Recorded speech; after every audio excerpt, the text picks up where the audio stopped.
C'était le 22 mai 2019. J'ai toujours une bonne mémoire des dates. Et c'était le 22 mai 2019. Le printemps était bien installé. Il faisait bon, le jour tombait de plus en plus tard. Mon anniversaire arrivait d'ici 2 semaines. Et je vivais pour la 21e fois ma période préférée de l'année. C'était à Montpellier. Nous avions passé toute la journée à tourner le dernier court-métrage de Mathieu. Ce dernier n'avait pas pu nous accompagner manger après, parce qu'il fallait qu'il se repose.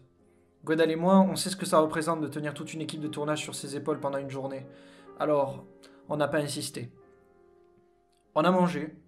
On a mangé de la merde pour étudiants pas très riches, comme d'habitude. Un hamburger avec un steak fin et rêche comme une semelle, et une portion de frites semi-chaudes, noyées tous deux dans une mer de sauce en sachet. On a mangé, et on a savouré quand même, parce qu'au fond, c'est jamais ça le plus important.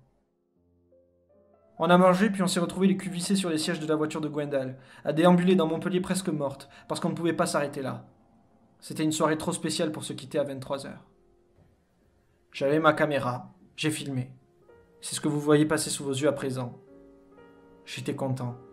Les éclairages de nuit, ça rend bien à l'image. T'es ma. C'est pas mal, hein? C'est joli. Mais on enlèvera le son, on est d'accord? Non. Oh merde. Non, mais j'en sais rien. Oui, j'ai tout enregistré. Enfin, pas tout, mais beaucoup.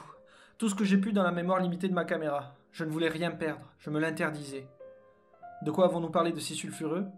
De rien de bien méchant, au fond. On a fait des blagues sur les prostituées qu'on croisait, sur leurs clients, sur nous, sur les gens qu'on méprise, sur la ville, sur tout. Oh putain. Tu veux que Quentin te filme? Ça, c'est trop Je suis bien. en train de mater un cul. Non, moi, me filmer, ça a pas beaucoup d'intérêt. Je suis derrière, je fais rien. Ça peut être cool en mode taxi.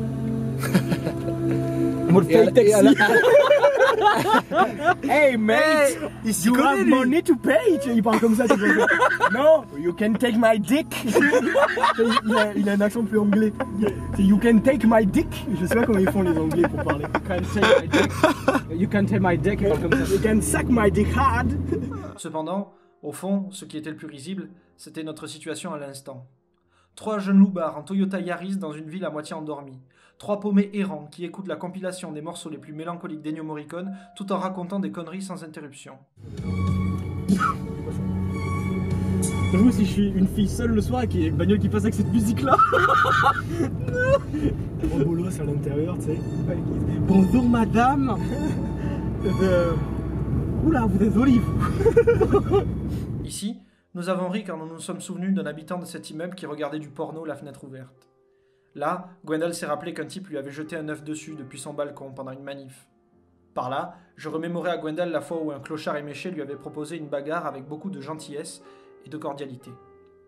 Enfin, quand nous sommes passés par ici, nous avons jugé tous les 3 que c'était une très bonne idée d'avoir installé des éclairages bleus sous l'aqueduc.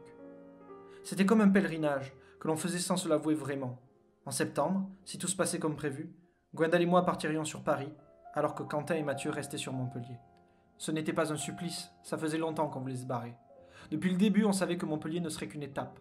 Mais ce soir-là, je me suis rendu compte que ces 3 petites années, qui me paraissaient insignifiantes lorsque je les vivais, ces 3 minables années d'échecs sentimentaux et de pataugeoires artistiques, eh bien en réalité, ces 3 années dérisoires, elles pesaient leur poids de bons souvenirs et d'apprentissage importants. Et puis des amis comme Quentin, comme Mathieu, et comme le reste de la bande, ça manque. Ça manque souvent. Là, on se fait chier sur cette route. Là, On se fait chier. Bon, c'est venu le moment des réflexions existentielles. Oh merde. Je dois vous parler d'un truc. J'en profite pour me lancer et leur faire part des peurs qui me traversent dans cette période. Pour résumer à cet instant, je ne sais pas si je vais être pris en master à Paris. Je ne sais pas si le film que je viens de finir de tourner, dans lequel j'ai mis pendant des mois toute mon âme, ma force et mes finances, sera satisfaisant.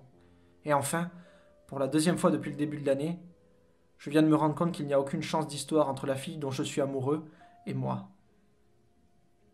Gwendal, tout en me faisant part de ses inquiétudes propres, me propose sa vision des choses et m'invite à prendre du recul. Quentin, tout en me faisant part de ses inquiétudes propres, ne me donne aucun conseil précis mais m'offre sa compréhension. Et c'est déjà franchement pas mal. Le reste, c'est du détail. On achève notre balade sans but, on se dit au revoir et on se promet de profiter de notre été ensemble. 3 semaines plus tard, nous nous retrouvons devant le cinéma de Perpignan. Nous avons l'été devant nous, un été tumultueux où un de mes rêves s'est réalisé pendant que certains espoirs se sont dispersés dans la nuit. Un été où j'ai finalement beaucoup ri, beaucoup partagé et où j'ai beaucoup aimé.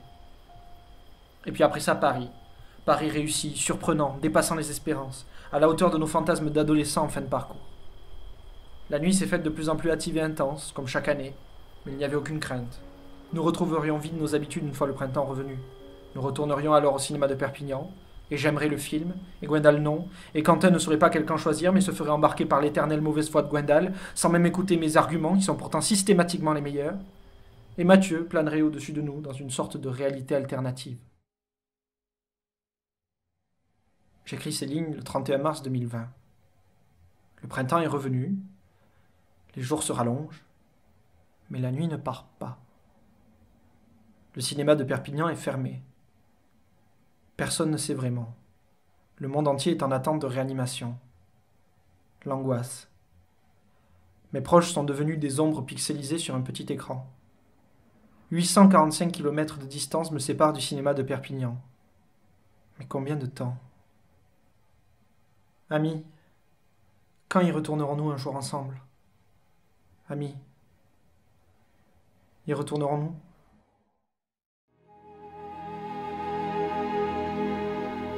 Yesterday